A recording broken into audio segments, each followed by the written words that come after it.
Attorney Rufil Fernandez Banyok. Attorney Rufil Fernandez Banyok. Straight to the point. O karon, ania ang inyong anchorman. Adversus veritatem sed pro veritate. Wa kitay mahimo aron sa pagpakigbatok sa kamatuoran, kundi aron sa pagdapig sa kamatuoran. Straight to the point. Luzon, Visayas ug Mindanao, Pilipinas ug sa katawhan kutob sa mabot sa tong Sibya sa tibuok kalibutan via internet. May buntag ug kumusta live gikan sa Queen City of the South, Cebu City, Philippines. Welcome nining atong tulumanon ug inyong tulumanon. Straight to the point. Kinigya po niyo boss kalagad sa kahanginan sa kasamang Rufil Fernandez Banyok. Mo'y paday makiguban kaninyo nining laing adlaw sa atong pagpakigbisog. Adlaw karon mga higala nga Huwebes o gapit sa dosina. Buwan karon mahigala sa Marso tuig 2026. Straight to the point. Sa gihapon hatagan pagtagad ang mga isyos nga may labot ang lungsod. Nagbagang mga expose, nagunang mga reports. Din hilamang gihapon mga higala sa atong pagaban-uban nining atong tulumanon ug inyong tulumanon. Straight to the point. Nagunas to may sutanan karon nga buntaga mga kaigsunan. Usa ka trabahante namatay, humanity kyaob ang cargo ship sa usa ka planta sa simento diha sa Dakbayan sa Naga kagabi. Straight to the point. Katanig pagtagad lubutaga mga higala sa atong paban-uban usab dining atong tulumanon ug inyong tulumanon. Straight to the point. Sa laing bahin, Land Transportation Franchising and Regulatory Board 7. Nitataw nga wa pay gipatuman nga usbaw sa pritihan alang sa mga public utility vehicles taliwa sa pagtaas sa presyo sa mga produktong petrolyo. Straight to the Mo point. na nagbagulbol ron mga higala ang mga matawag nato mga kaigsunag kinini ang drivers mga kagalaan, mga nagdrive o mga sakyanan, mga dipasayroan kay nitaas na ang presyo sa gas. Ang plitiwa mo ni ilang problema unsa mo na pagkabawi na mo ni kalakiharon. Ato sa nihatagag pagtagad lubutaga sa atong pabanuban may higala ning atong tulumanon ug inyong tulumanon. Straight to the point. Unya, raba mga kaigalaan, medyo delikado ni o unsay pamaagi sa Amerika o sa Israel nga di ni malangan pa mahigalang gubat diha mga kaigalaan sa Middle East.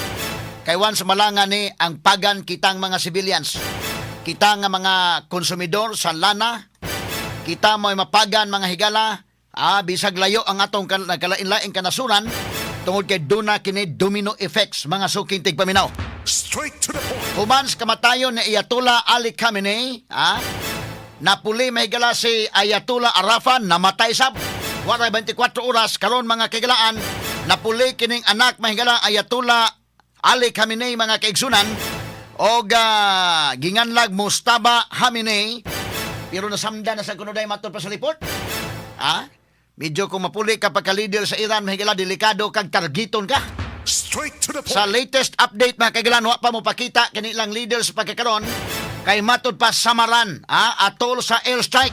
Straight to the point. Katanig pagtagad lubutagas tumuruban mahigalan ning atong tulumanon ug inyong tulumanon.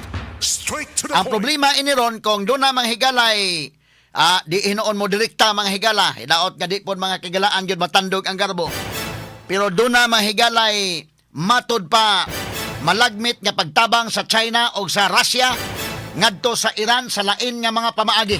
Straight to the point. Dili hinon direktang pamaagi pero lahi nga pamaagi. Tingali una may gala sa Russia indekin nga kami bitaw gila pod min sa Ukraine. Sikrito sa mumitabang sa Ukraine. Karon may gala gira sa Iran, sikrito sa mutabang sa Iran. Nga kini pod mahigalang China, nagdanga po ni mahigalang conflict diri sa Taiwan. Ang US may gala mutabang sa diri sa Taiwan. So kini geopolitics ba? Kabantay mo mga politiko inig-atubang sa mga dagko, mag-smile-smile mga kagalaan, unya pagan ang mga kapitan, pagan mga higala ang mga gagmay diri sa ubos. Mana makakita ka mahigala si Donald Trump o si Vladimir Putin mag-atubang mahigala, magkapi-kapi lang. Sila mahigalang Xi Jinping, mura lang mahigalang mga amigo, pero sekreto ang suporta sa mga kontra nila nga mga nasod. Lagi kalainan mahigala mo ning gitawag og geopolitics. Pero managana pod mahigala ang Russia ug ang China nga mutabang gyud hid-on gumikan kay ang UK og ingon man mahigala ang France nga mao mga higalay mga dagko kini magyong 5 mga kigalaan nga kanasuran may dagko nga mga permanent members sa UN Security Council. Ari pod naka-allies pod sila sa US. Una nga managana sad mga higala, no? Nakatanig pagtagad rubutagas to panuban usab nining atong tulumanon ug inyong tulumanon. Straight to the point. Kini maoy mga permanent member sa UN Security Council mo na sa mga dunag tingog diha. Mana si BBM mo ngadto mahigala sa UN kay labi sa mahigala nga makalingkod ta sa UN non-permanent member sa Security Council. Sa laktod niya pagkasulti kanang nilabi ka aron mahimo kang flower lang dito. Kini plangkang pagka-istorya ha. Kanang mga non-permanent members sa UN Security Council kay 15 man akbok members, 5 anak mo'y permanent. Kanang na po mahigala dili na mga permanent members. Ulingkod na kag tag 2 years ito. Wa gyud na. Ha? Flower gyud na mga sukitig paminaw. Plangkang pagka-istorya. Straight to the So point. padakon mahigalang BBM ang istorya nga ngadto sa UN, speech sa dito nakikita mahigala kay aron nga mulabi mahigala sa lingkuranan sa UN non-permanent member sa Security Council.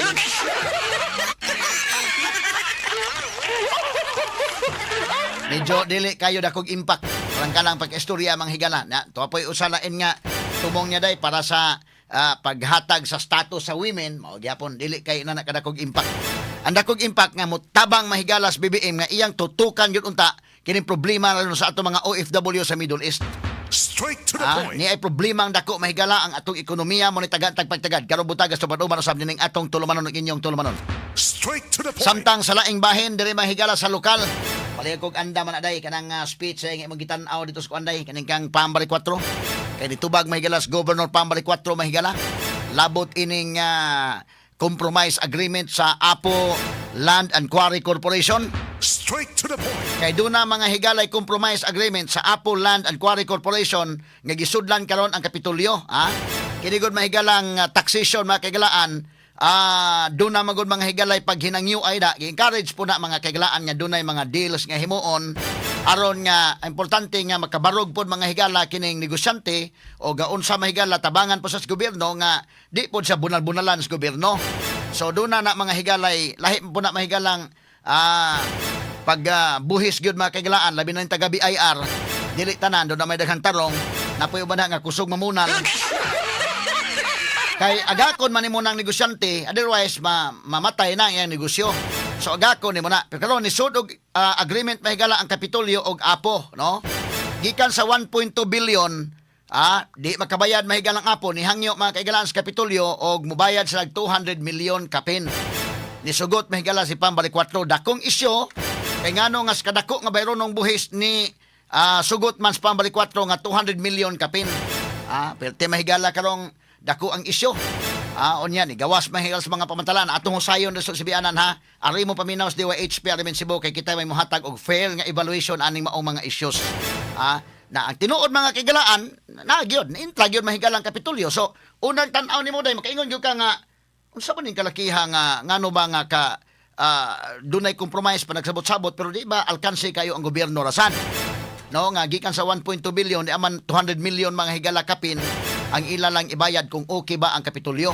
Di pa na final kay iadto pa man na sa provincial board.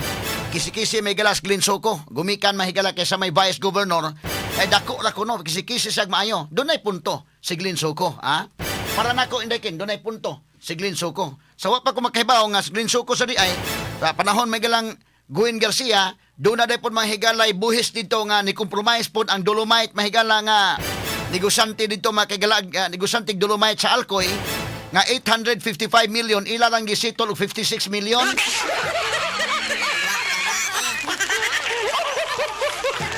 Nakaingon ta ko nga okay nes Glenda, okay nes Glen. Paghibaw na to anak manghigalang istoryahan nakaingon ta oy. Okay si Glen og si Gwen, pero dili sa okay og si Pam.